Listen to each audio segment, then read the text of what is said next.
ऐका रे, आता निर्यातभिमुख प्रकल्प, नाव काय? निर्यातभिमुख प्रकल्प. काय? निर्यातभिमुख. भिमुख, मुख म्हणजे निर्यातीसारखं. लक्षात दे, निर्यातभिमुख प्रकल्प म्हणजेच काय? Export oriented unit. काय म्हणायचं? Export oriented unit. Export oriented आपण म्हणतो ना, त्याच्या ओरिएंटेड राहा, म्हणजे त्याच्या सारखं राहा. बरोबर का?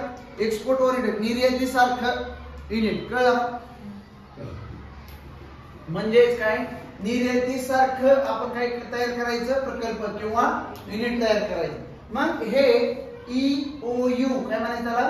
EOU. बोला, काय म्हणायचं? EOU. काय बोलायचं? EOU म्हणजेच एक्सपोर्ट ओरिएंटेड युनिट्स. काय म्हणायचं? Export oriented units. कळलं का? काय म्हणायचं? Export oriented unit. त्याची सुरुवात झाली 1981 ला. कधी झाली? 1981 ला. कधी झाली? 1981 ला EOU ची, एक्सपोर्ट ओरिएंटेड युनिटची सुरुवात झाली. आणि ती कशासाठी झाली? तर EPZ ला पूरक असावं म्हणून, म्हणजे EPZ सारखंच काहीतरी असावं म्हणून ती झाली होती EOU ची सुरुवात. कुणाची? EOU ची सुरुवात कशासाठी झाली होती? EPZ ला पूरक झाली होती. 1981. कधी झाली? 1981 ला झाली. कळतंय का? काय अडचण नाही. मग आता EOU म्हणजे एक्सपोर्ट ओरिएंटेड युनिट. आपण ते झेड म्हणजे क्षेत्र बघितली. हे युनिट आणि क्षेत्र एकच असतं. युनिट आणि क्षेत्र एकच असतं. क्षेत्र म्हणजे जागा, युनिट म्हणजे पण जागाच. मग ती जागा किंवा स्थान निश्चित करताना कशी तुम्ही निश्चित करणार? तर तुम्ही चेक काय करायचं? तुम्ही म्हणजे कोणी? EOU नी काय चेक करायची? स्थान निश्चिती. त्यांना स्थान पाहिजे ना निर्यात करण्यासाठी. मग ती स्थान निश्चित करताना त्यांनी काय करायचं?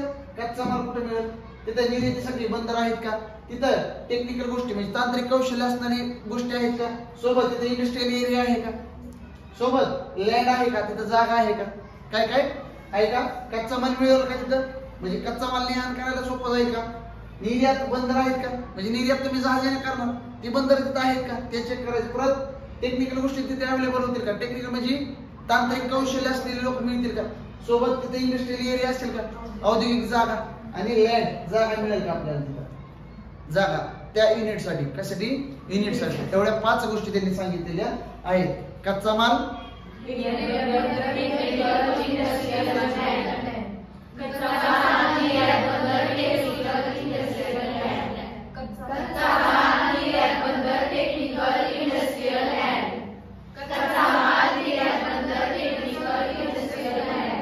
ह्या ज्या गोष्टी आहेत कशासाठी? स्थान निश्चितीसाठी. कोणाची स्थान निश्चिती? EOU एक्सपोर्ट ओरिएंटेड युनिटची. कोणाची? एक्सपोर्ट ओरिएंटेड युनिटची स्थान निश्चिती आहे. कशा प्रकारे करणार? तर ह्या 5 प्रकारे म्हणजे ह्या 5 घटक चेक करायचे आणि स्थान निश्चिती करायची. लक्षात आलं का? मग EOU एक्सपोर्ट ओरिएंटेड युनिटला सवलती काय मिळतात? सवलती तर त्यांना आयात परवाना लागत नाही. कसला परवाना? आयात परवाना. EOU ला आयात परवाना लागत नाही. म्हणजे त्यांना जर एखादी गोष्ट आयात करायची असेल तर ती परवाना बघायचा का? बघायचा नाही. गव्हर्नमेंट त्यांचा परवाना बघणार का? नाही लावणार. आणि EOU मध्ये एक्सपोर्ट ओरिएंटेड युनिट मध्ये 100% FDI ला परवानगी आहे. किती टक्के? 100%. किती चांगली गोष्ट आहे. EOU ला म्हणजे परकीय माणसं 100% भारतामध्ये FDI करू शकतात. परकीय व्यक्ती, परकीय संस्था किती टक्के? 100%. म्हणजे ती लोक भारतामध्ये येऊन गुंतवणूक करू शकतात. अक्कच्या अक्क तेच घेऊ शकतात. आणि ते येताना काय घेऊन येणार? डॉलर. काय घेऊन येणार? डॉलर. लक्षात आलं का? मग डॉलर आला की आपलं काय सुधारतं? काय सुधारतं? करंट अकाउंट डेफिसिट सुधारते. म्हणजेच काय होते? ते कमी होते.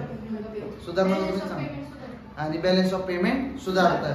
आणि करंट अकाउंट डेफिसिट कमी होते. तोट कमी होते. Good, very nice. जबरदस्त इकॉनॉमी झाली तुमचं. FDI ला किती? 100%. सवलती कळाल्या का? आयात परवाना लागणार का? नाही. 100% FDI ला परवानगी. दुसरं काय? सवलत बघा आता कशा कशा होते सवलती. EOU मध्ये सवलत कशा कशा मिळतात? देशी म्हणजे देशातच एखादी भांडवली वस्तू असू शकते का? भांडवली वस्तू म्हणजे मशीन मोठी मोठी आहे का? प्लस तुम्हाला कच्चा माल लागणार आहे का?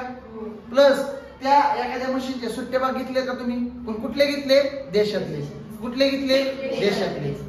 मी बोललेलो कळते का? देशातले. आता सपोज तुम्हाला EOU निर्माण करायचे, युनिट निर्माण करायचे. काय निर्माण करायचंय? युनिट. मग युनिट निर्माण करण्यासाठी तुम्हाला भांडवली वस्तू लागणार, तुम्हाला कच्चा माल लागणार, तुम्हाला काही जुने सुट्टे भाग पण लागतील.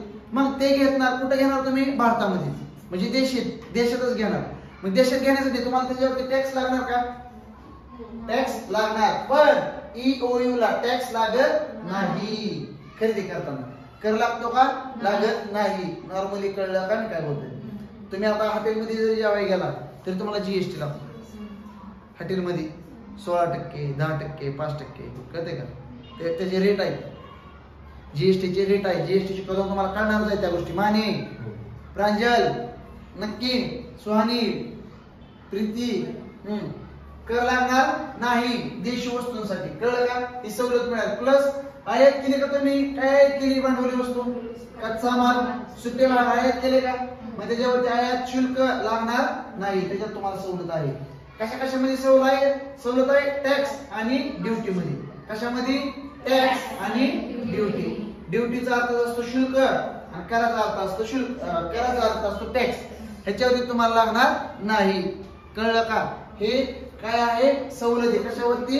EOU च्या क्षेत्रावरती. लक्षात आलं का मी काय बोलतो ते? आता ह्याच्या अटी गुण काय काय आहेत बघा. अटी, सवलती दिल्या, अटी पण पाहिजे ना त्याला, बरोबर का नाही? सवलती दिल्या त्यासोबत काय लागणार? अटी. अट काय त्यांनी टाकली? जे वस्तू निर्माते आहेत आणि जे सेवा व्यावसायिक आहेत का नाही त्यांनी EOU एक्सपोर्ट ओरिएंटेड युनिट उभारावेत, म्हणजे उभा करावेत. काय? एक्सपोर्ट ओरिएंटेड युनिट उभा करावेत. कुणी करावेत? वस्तू निर्माते आणि सेवा व्यवसाय.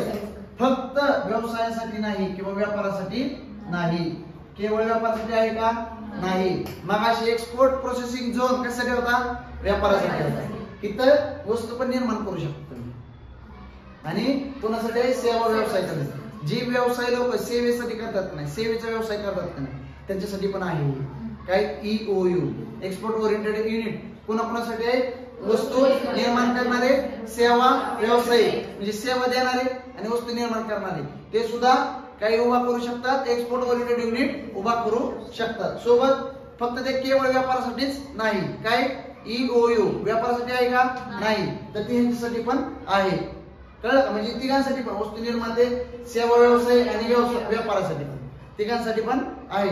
प्लस त्यांना एक अट असते, 5 वर्षात निव्वळ परकीय चलन कमावणारे बनलं पाहिजे.